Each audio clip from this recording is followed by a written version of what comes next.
Bonsoir à tous, bienvenue sur notre chaîne YouTube, c'est Jean-Michel. Aujourd'hui, je vais faire un petit sujet un petit peu léger. Je vais essayer de ne pas parler 2 heures, mais bon, parfois je m'emballe.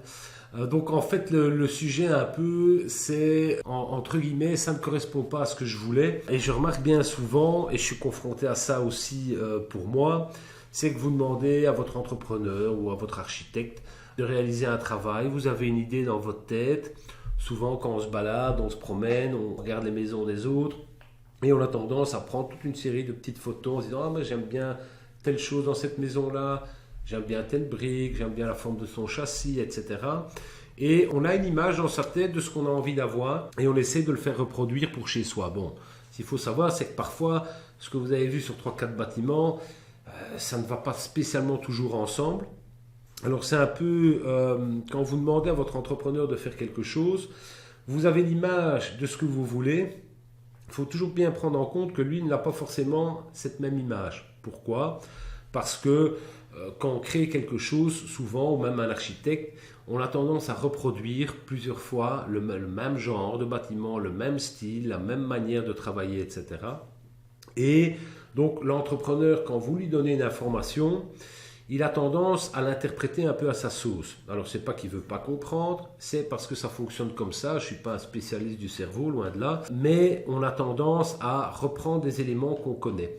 Je vous donne un exemple assez simple, c'est le coiffeur. Bon, quand vous allez chez le coiffeur, vous arrivez, vous lui dites, écoutez, ben voilà, ne coupez pas trop court, je voudrais tel type de coiffure, etc. Et la plupart du temps, quand vous sortez, vous vous dites, non, de Dieu, c'est pas trop ça que je voulais.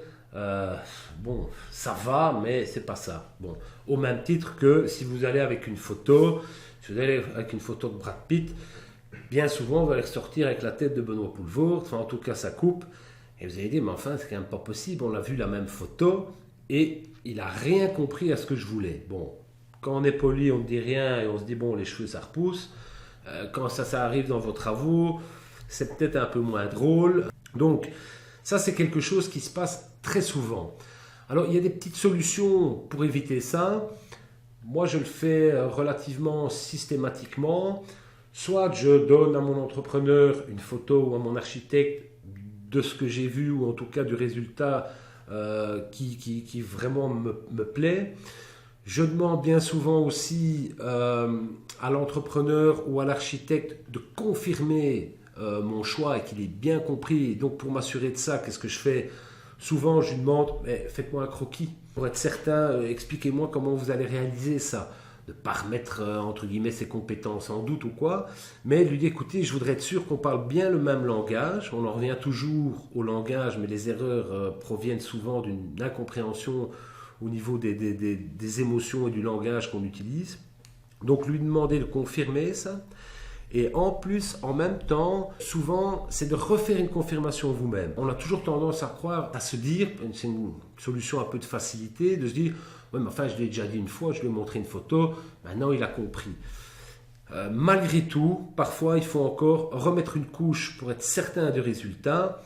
Donc, il ne faut jamais hésiter à refaire un petit mail ou une petite lettre en disant, voilà, ce qu'on a convenu, donc veuillez vraiment me confirmer que ça sera bien brillant, donc toutes les caractéristiques que vous voulez, que ça correspondra bien à la photo que je vous ai mis ici en pièce jointe. C'est quelque chose que je vous invite à faire parce que la plupart du temps, on est un peu déçu du résultat. Donc voilà, aujourd'hui c'était une petite vidéo de fin de journée relativement courte, mais je trouve assez importante si vous voulez être certain du résultat pour vos travaux. N'oubliez pas de liker, de commenter la vidéo, de vous inscrire à la chaîne YouTube si vous en avez envie. Et comme d'habitude, prenons soin de nous.